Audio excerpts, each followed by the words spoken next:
ಸ್ನೇಹಿತರೆ ನಮಸ್ಕಾರ.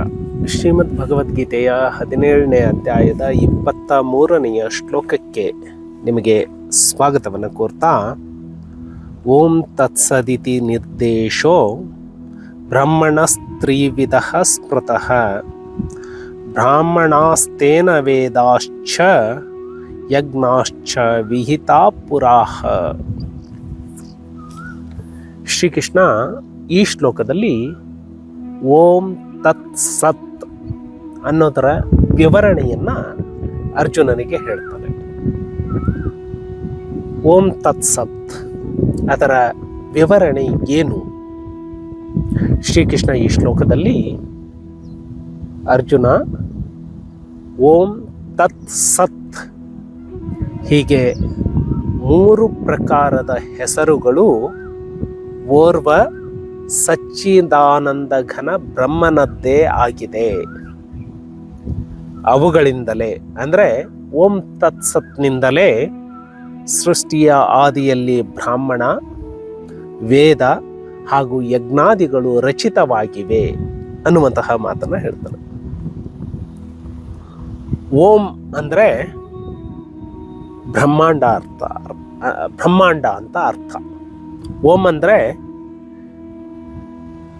ಎಲ್ಲವೂ, ಅದು ಅಂತ. ತತ್ ಅಂದರೆ ಎಲ್ಲವನ್ನ ಆವರಿಸಿಕೊಂಡಿರುವಂಥದ್ದು. ಸತ್ ಅಂದರೆ ನಾನೇ ಅಂತ.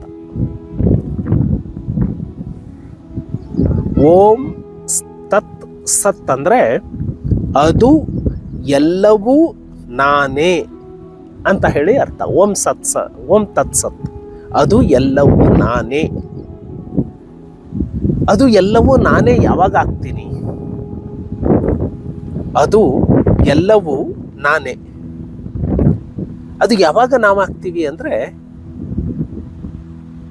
ಯಾವುದರ ಒಳಗೆಯೂ ಕೂಡ ವ್ಯತ್ಯಾಸ ನಮಗೆ ಗೊತ್ತಾಗದೇ ಇದ್ದಾಗ.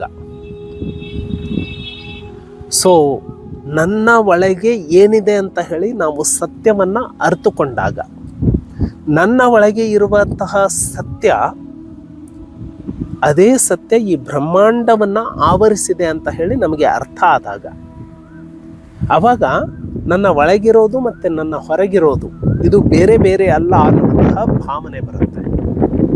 ಓಂ ತತ್ಸತ್ ಸಿಂಪಲ್ ಆಗಿ ಹೇಳೋದು ಅಂದ್ರೆ ಎನ್ಲೈಟನ್ಮೆಂಟ್ ಅಂತ, ಸಾಕ್ಷಾತ್ಕಾರ ಅಂತ. ಯಾವ ವ್ಯಕ್ತಿ ಸಾಕ್ಷಾತ್ಕಾರವನ್ನ ಹೊಂದ್ತಾನೆ ಆತ ಓಂ ತತ್ಸತ್.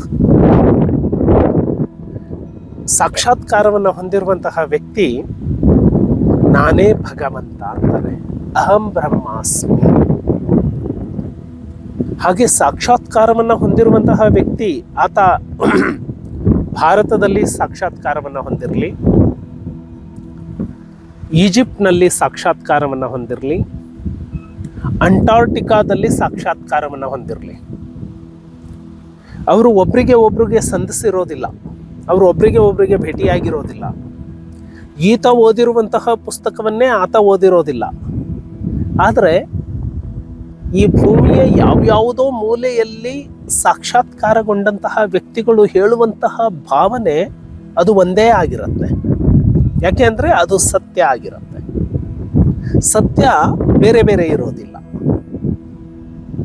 ಹಾಗಾಗಿ ಸಾಕ್ಷಾತ್ಕಾರವನ್ನು ಯಾರೆಲ್ಲ ಪಡ್ಕೊಳ್ತಾರಲ್ಲ ಅವರೆಲ್ಲರೂ ಹೇಳುವಂಥದ್ದು ಒಂದೇ ವಿಧಾನ. ಅವರು ಎಲ್ಲರೂ ಹೇಳುವಂಥದ್ದು ಒಂದೇ ಗಮ್ಯವನ್ನ ಕುರಿತಾಗಿ. ಹಾಗಾಗಿ ಓಂ ತತ್ಸತ್ ಅದು ಎಲ್ಲವೂ ನಾನೇ. ಇಲ್ಲಿ ನಾನು ಅಂತ ಹೇಳಿ ಯಾಕೆ ಕೃಷ್ಣ ಬಯಸ್ತಾನೆ ಅಥವಾ ಪದವನ್ನ ಉಪಯೋಗಿಸ್ತಾನೆ ಅನ್ನೋದಕ್ಕೆ ಇಲ್ಲಿ ಅರ್ಥ ಸಿಗತ್ತೆ. ನಾನು ಅಂದ್ರೆ ಬ್ರಹ್ಮಾಂಡ, ನಾನು ಈ ಸರ್ವವ್ಯಾಪಿ, ಅದು ನಾನು, ಎಲ್ಲವೂ ನಾನು ಅನ್ನುವಂತಹ ಅರ್ಥ. ಸೊ ಈ ಓಂ ಸತ್ ತತ್ಸತ್ ಈ 3 ಪ್ರಕಾರದ ಹೆಸರುಗಳು ಅದು ಸಾಕ್ಷಾತ್ಕಾರ ಅಥವಾ ಸಚ್ಚಿದಾನಂದ ಘನ ಬ್ರಹ್ಮನತ್ವ ಆಗಿರುತ್ತೆ. ಆವಾಗ ಅವುಗಳಿಂದಲೇ ಸೃಷ್ಟಿಯ ಆದಿಯಲ್ಲಿ ಬ್ರಾಹ್ಮಣ, ವೇದ ಮತ್ತು ಯಜ್ಞಾದಿಗಳು ರಚಿತವಾಗಿವೆ. ಇಲ್ಲಿ ಬ್ರಾಹ್ಮಣ ಅಂದರೆ ಅದನ್ನು ಜಾತಿಗೆ ಹೋಲಿಸಬಾರ್ದು. ಬ್ರಾಹ್ಮಣ ಅಂದರೆ ಸಾಕ್ಷಾತ್ಕಾರವನ್ನ ಅಥವಾ ಸತ್ಯವನ್ನ ಅಥವಾ ತನ್ನನ್ನು ತಾನು ಅರಿತುಕೊಂಡಿರುವಂತಹ ವ್ಯಕ್ತಿ, ಆತ ಬ್ರಾಹ್ಮಣ. ಅದನ್ನು ಈಗ ಜಾತಿಗೆ ತಂದು ನಿಲ್ಲಿಸ್ಬಿಟ್ಟಿದ್ದೀವಿ ನಾವು. ಸೊ ಹಾಗಾಗಿ ಈ ಭಗವದ್ಗೀತೆ ಯಾವುದೋ ಒಂದು ಜಾತಿ ಅಥವಾ ಯಾವುದೋ ಒಂದು ವರ್ಗಕ್ಕೆ ಸೀಮಿತವಾಗಿ ಹೇಳ್ತಾ ಇದೆ ಅಂತ ಹೇಳಿ ಯಾರಾದರೂ ತಿಳ್ಕೊಂಡಿದ್ರೆ ಅದು ತಪ್ಪು.